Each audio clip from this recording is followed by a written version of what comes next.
What's going on, everybody? Welcome back to another Build a List segment. Build a List, I know. And we run this every Friday. It is designed to, we create a list based around a particular concept, and we're going to play it in a future stream game, usually the Wednesday live stream game. So next week, you're going to get to see a Harlequins army. Harlequins list versus Necrons, I believe. And you haven't seen Harlequins in quite a while. It's the one thing that stands out in that Eldari book. It is, one of these things is not like the other. It's not like the others. It is, so this list is pure Harlequins, so the restriction here is no units are allowed that do not have the Harlequins keyword. So I was thinking about, Harlequin troops can go in like a Wave Serpent now, but we're not going to do that. Nothing extra, because otherwise it very quickly becomes...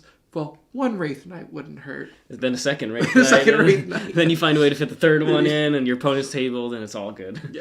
So, why are we doing this? Well, hopefully in September there's going to be a nice balance update. Mm-hmm. So what you want to do is start trying other options. Yep. Okay, so Harlequins is another option. It's actually probably one of the options that could be reduced for Eldar in points, possibly. So if that happens, it's good to actually know the units, know the interactions, see which ones you want to build into lists. And the matchup that we're going to play is Harlequins versus Necrons. And I myself am not going to be running really any of the S-tier Necron units, so no Lich Guard bricks, no Warrior bricks, no Doomsday Arcs. Yeah. So I'm going to run a list designed around the Silent King, who's decidedly one of the worst data sheets in there, because he's just way too expensive. Yeah, so this is hopefully some stuff that we might get changed later on. We want to see how it does. In case there's some kind of meta fluctuations for now or for the future. Exactly. But that's what you need to be doing. When you know there's an update coming, there's no sense in keep playing the top meta list for Eldari or for Necrons. Stuff's probably going to get changed. Let's learn about that next layer, or the layer below that, and see where they're going to lie. Yeah, if Warhammer community has been any indication, their MetaWatch articles, I think my poor Wraith Knight's going to go back on the shelf. If I see a Wraith Knight after this, I'm going to be sorely disappointed. I'm done with the Wraith Knight. As cool as the model is, and I love the model... No. But, so this segment, like I said, it happens every Friday, and you'll be able to see the game that we're going to play with Harlequins next Wednesday. So it should be an exciting one. It's going to be up against my kind of the worst of Necron. Not really the worst of, but like the stuff you never see that I think has some play.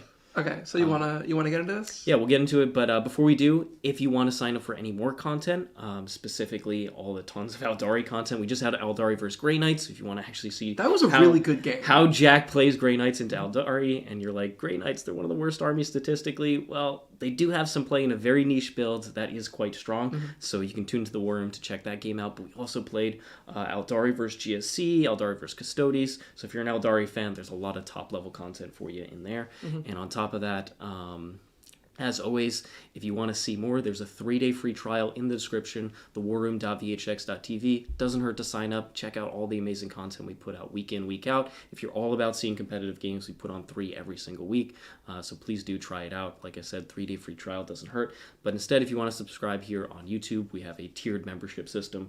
We've got a $5, $15, and a $30 tier. Each one gives you successively more content. So depending on how much time you can devote to 40k, you can pick a tier that kind of fits with you. Nice. All right, and obviously we are on YouTube. We love the subscribe button.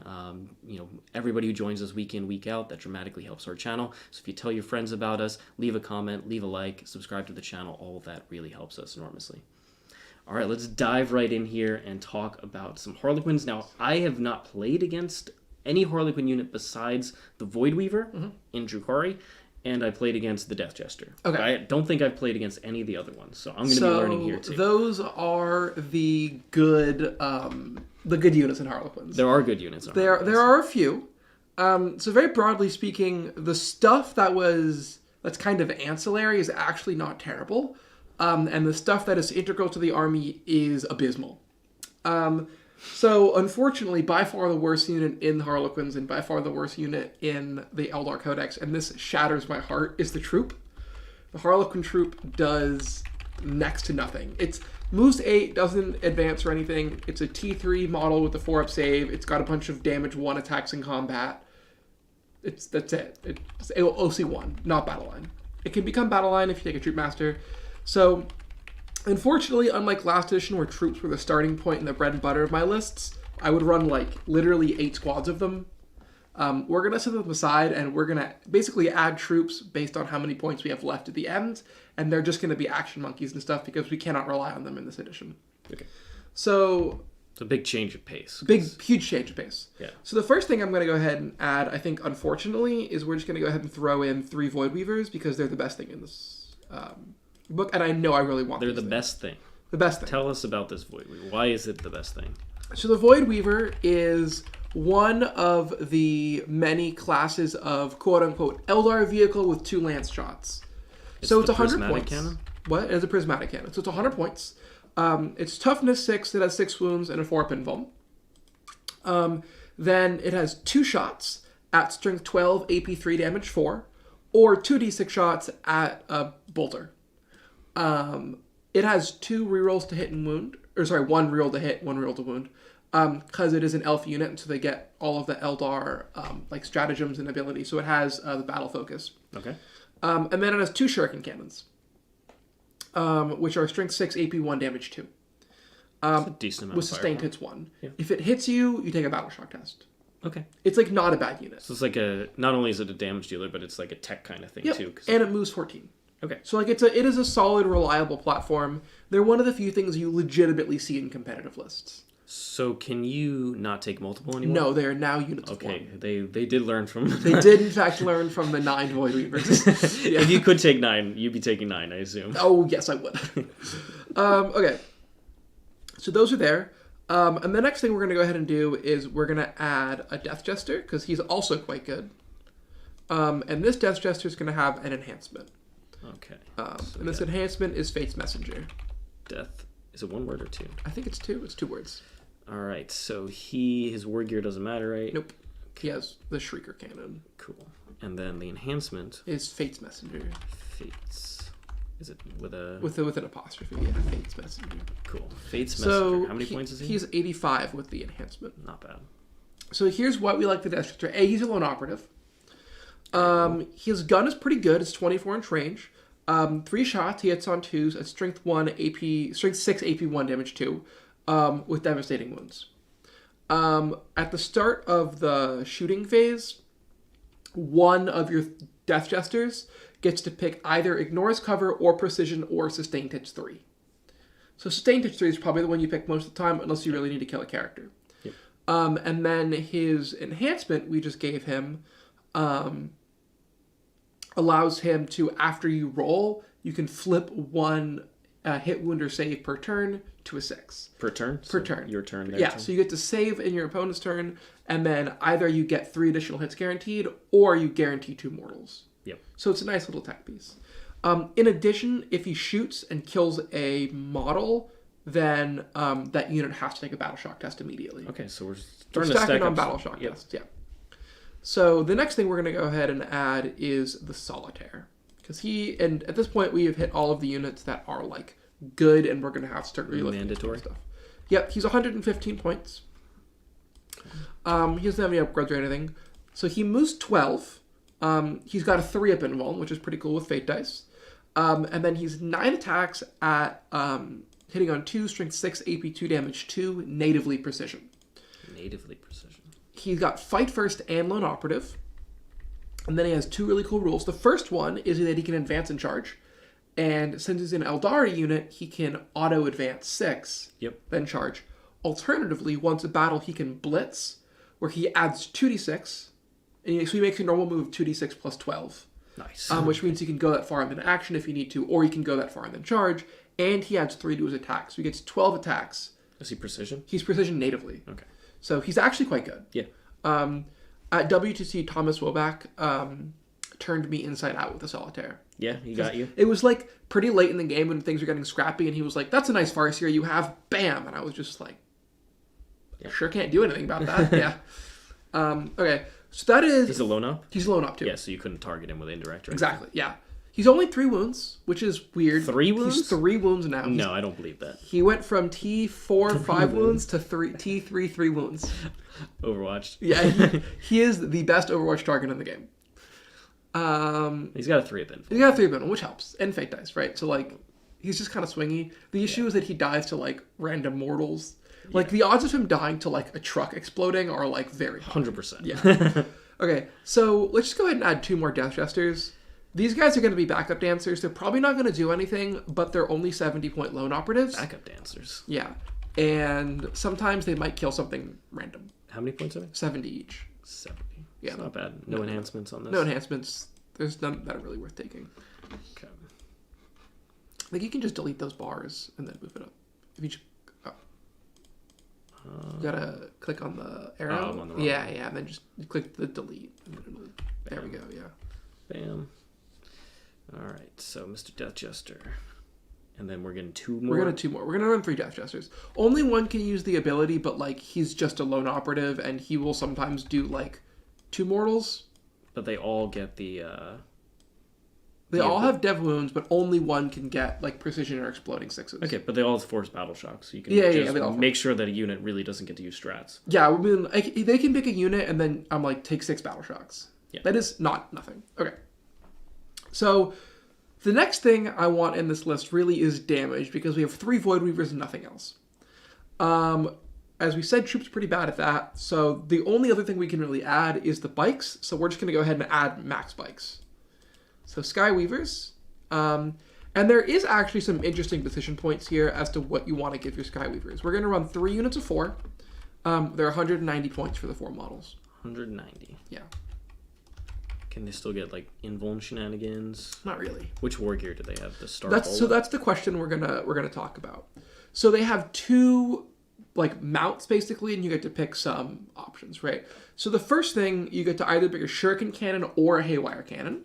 The shuriken cannon is the same as it has been, 612 sus 1, 3 shots, or you can get 2 shots at 313 anti-vehicle 4+ dev wounds, which I think is what I want because this list needs some way of cracking armor. Probably, yeah. So we're going to go ahead and give them 4 haywire cannons. And then we have to pick either Zephyr Glaives or Star Bolas. Yep. So the Zephyr Glaives give the unit its 4 attacks per bike at 512 in combat. Or D3 shots each, 12-inch range at 722 shooting. Depends. So it really depends if you want them to do anything in melee, right? Yeah, because if they don't have the Zephyr Glaives, they have like a piddly attack that they don't pretend to do damage in melee. I'm hearing guns. I think that's probably the answer. That's the Star Bolas? I think you're going to give them Star Bolas, yeah. Is that how you spell it? Yeah, it is. And then 3 of those guys. 3 of these. The issue is that the Zephyr Glaives don't actually do anything relevant because they're only AP 1. There are no rerolls or anything. And I'd rather just have the extra shots because then I can run up, shoot you, and then leave. Yeah, I agree with that. Yeah. Now, the bikes, all of their defense abilities got removed, and they gained the smoke keyword. And if they fly over, if they make a normal move, they can select a unit, not monster or vehicle, that they flew over, and they roll a d6 for each model in the unit. On a 4-up, they take 1 mortal wound. Okay, so they can do some flyby mortals. Yeah, it's like a cute amount of mortals. So let's go ahead and add those. So now you have about 800 points left, and really the only thing that we can take now are troops, the bad characters, and Star Weavers. So there are 2 routes you can go down when you're talking about troops. The first is that you can take like 5-mans in boats, or you can take the big mans, like a 12-man. I ran the numbers a while ago. I don't have them exactly off the top of my head, but the big 12-man troops do like an embarrassingly small amount of damage. I think 12 troops plus a character, the troop master, like does not kill 5 Space Marines on average. It's like astoundingly bad. Yeah, I'm not seeing a troop master or shadow seer here. There's a reason for that. Okay. But we're actually going to do something dumb. I think we're just going to go ahead and add 3 troop masters. 3 troop masters? 3 troop masters. Just like solo assassins? They don't actually hit that hard. They're only damage 1. Do they have enhancements that can help? No? There's no like melee enhancements. How many? They're 55 points each. Okay, that's the reason why. That's pretty cheap. So the reason why I'm thinking about no enhancements. No enhancements. We might actually give one the Phoenix Gem, but that'll be points dependent. Okay. The reason why I'm saying this is because they have the grenade keyword, which is fun, and then they have a fusion pistol, which is like cute. But more importantly, they're a thing that I don't care about, and they're going to run around and go die. but they'll hold a point or like something. So that is that's Troop Masters. So they're kind of like my Einherjar champion. In Exactly. Yeah, they just don't. It's just like a skirmishing unit that's relatively cheap and requires a little bit more dedication. They have 4 wounds and a 4-up invuln, which means like they're not bad at like running around and like tagging a tank or something. Like a rhino will never punch this guy to death. No. Or even something with like 4 attacks at like damage 3, like won't kill this thing. And they're very cheap. Unfortunately, we're giving up Assassinate, but I've already accepted that that's going to happen. So yeah, if they're picking fixed, that might even just be a benefit, honestly. Yeah. Chat says Yvraine and a squad of 12 Harlequins does more damage than the troop. That is, yes. Like, Yvraine herself will do more than the troop. So that's that. And we still have about 600 we'll just go ahead and let's give one of these Troop Masters the Phoenix Gem. Okay. Just because we can. And that's 25 points. So he goes to 80. And he can stand out in front and then die a horrible death or something. Yeah. And that gives us 600 points on the nose to add stuff. How many points are Star Weavers? Star Weavers are... they are 80 points. Okay, so I might just add 6. Do you still have to start something in the transport? Yes, you do. Well, I can start a solo character in each. So that's what we're going to do. All right. Star Weaver. So we're going to run 6 Star Weavers. They're 80 points? They're 80 points each. Okay. And there's no war gear option. Nope. Right? They have 2 shuriken cannons. Okay.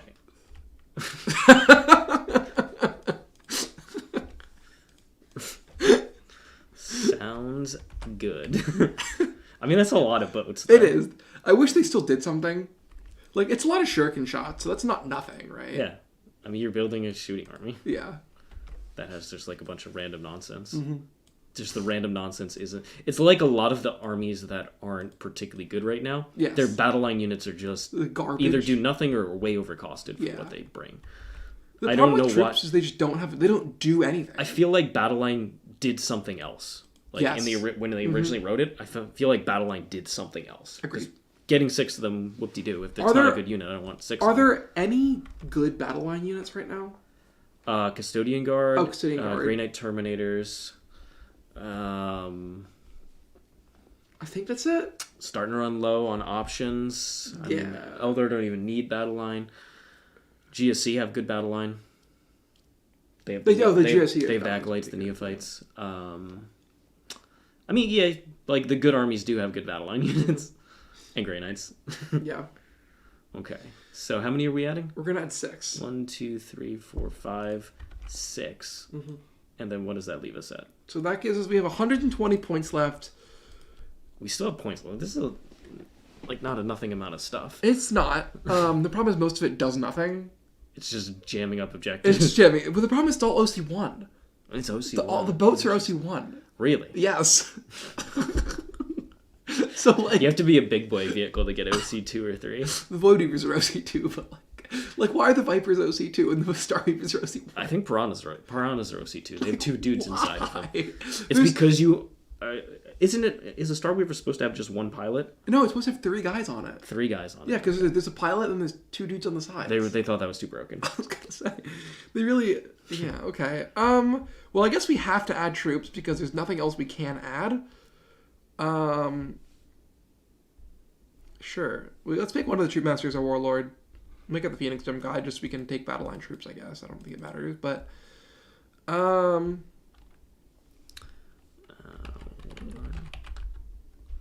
Okay. So... what we're probably going to end up doing is, if we take a 5-man troop... What if we add 2 5-man troops? Dang it. Okay, so if we add 2 5-man troops, we become 30 points over. So we can't do that. No. So you have to add... Or cut something. I don't like cutting something. No. I think Can you just run a... The problem is it's the awkward squad size thing, right, where we have to take... No, like I was going to say the Void Scarred or something. No, kind of the Harlequin keyword. Oh, okay. That was the point. Are there better options? Yes. Yeah, but like... They don't have Harlequins, okay. Yeah. If we... Okay, what if we take the... If we do that... It doesn't really do anything for us. I'm trying to figure out what's the best way to not, like, have a bunch of floating points left over. How many floating points would you have? If we add 1, we have 45 floating points. What's the most expensive enhancement that you We already have it. We could drop the Phoenix Gem. If we do, does that get you another troop unit? It gives us 70 points, which is 5 points off another troop unit, which is the annoying bit. That's... Oh, hold on. What if we added... How much is a Shadow Seer? This is building lists in 10th edition. Yeah. It's like... this is why War Gear points isn't a bad thing. Okay. So, if we drop the Phoenix Gem, we can add a solo Shadow Seer on foot. And, Okay. Another just character to just throw another in. character. She'll probably join the troop, and then they can advance in charge to go gunk something up. Okay. Doesn't sound no the worst thing. Advance in charge is a useful rule. It is. Alright, so Shadow Seer. Mm-hmm.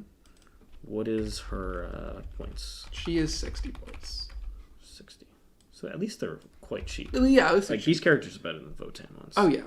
Like they don't do anything, but they're at least appropriately costed. Yeah. I just miss the day that like my troop master could like flip dudes over because he was cool. Yeah. And then she's we're gonna not have... getting an enhancement. No, God no.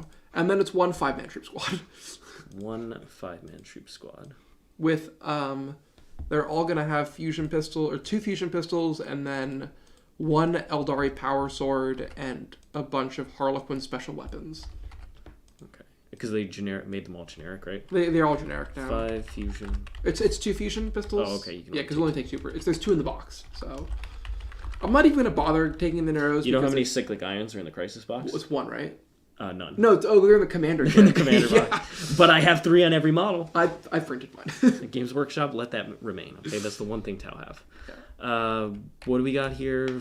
5, whatever. There's this 5 special weapons or whatever. There's no option though. No, right? they're just called Harlequin special weapon. Cool. They went. Yeah, they're not. Yeah. All right, I'm gonna put them at the bottom since they're the like final footnote here. So, all right, tell us conceptually about what this is trying to do. You actually have a lot of things. 6 Starweavers, actually 6 Starweavers and 3 Voiders. So you have 9 boats. That does actually legitimately start to add up very quickly. Yeah, especially since some armies it's like struggle against 4 Yeah, it's like 50 shots at damage 2 exploding 6s. Like it's really not a negligible amount of shooting. With a reroll to hit. With a reroll to hit and a reroll to wound. So like it adds up. It won't hammer anything, but it does chip everything. And you have Fate Dice and a 6-up Pinball. So like if you're the kind of army that only has Is like it a 4 pinball? It's a 4 pinball on everything. Yeah, okay. Yeah. Except for the solitaire, it's a 3-up. But like it's a lot of 4 pinball, so if you have like 3 or 4 las cannons, like you could just not do anything. You can like lightning fast in one place. You can still phantasm, you can still fire and fade, you can still blade storm, you can do all those stuff. Yeah, you got good tricks. you have good tricks. Like the rules supporting this army are quite solid. The issue is that like there's a reason I have 1 unit that can take a character and like max characters. It's because like they're better than the troops. The troops just don't do anything. Yeah. And there's not enough synergy to make them punch up. No. Like, troops were good last edition because if they hit, you actually felt troops hitting you. Like, they did damage. There was a playstyle that was built around 12-man troops hitting you super hard. Yeah, Jack won Chicago with it. I went like 7-1 with it. It's very good. Or it was very good. Now they just don't do anything, and they're much slower because they don't natively advance. So it's just like, meh. Yeah, advance in charge was a huge rule for it, but they also had layered defense, and their offense was super strong. Also before you would have, in combat you'd be -1 to hit, maybe -2 to hit, -1 to wound, you'd be -1 attack, like, you'd have these toughness 3 idiots, but all of a sudden they just would not die. Yeah, this is kind of going back to how Harlequins were before that Yes, book. yeah. But before, though, you could take a bunch of troops in Starweavers, and the pistols would do something. The problem is Shuriken Fusion pistols don't really do anything anymore. Because they're no longer strength above the toughness of a Rhino, they're below, so they're winning you on 5s now. That's a general problem with Melta-type weapons. It is, yeah. Because Melta's strength did not go up a whole lot. Yeah, they should just be anti-vehicle 4+. They really just should be. But also they're only D3 damage now, which means you have to get right up next to someone to just not... Yeah, it's not worth spamming. It's not worth it. Before, when they were like D6 plus 2 damage, it was like worth spamming them, but now it's just not. So you're basically getting shot by a whole bunch of little units, and it all's a 4-pin vuln, and it's all, like, slightly too annoying to kill. And then when you, like, pop out, all of your units that have, like, a bunch of las cannons and stuff just get, like, dog charged by, like, 3 troop masters in a boat. Yeah. And, like, all of those things are annoying to kill. And then your characters die to Death Jesters and the Solitaire. So you're kind of tied up by these nonsense units, and then I hold all the objectives. That's kind of the plan. It also has, like, a trillion things to hold objectives with. And you got a bunch of lone ops as well. Yeah, a whole bunch of lone ops. This list has 4 lone ops. So, well, the troops are going to start in a boat. reserve. Can you bring anything back into D-Strike? No, not anymore. Okay. Yeah, I mean, it's just kind of like going to... What's probably going to end up happening is you're going to have, like, a bunch of stuff in a boat, just kind of, like, vibing.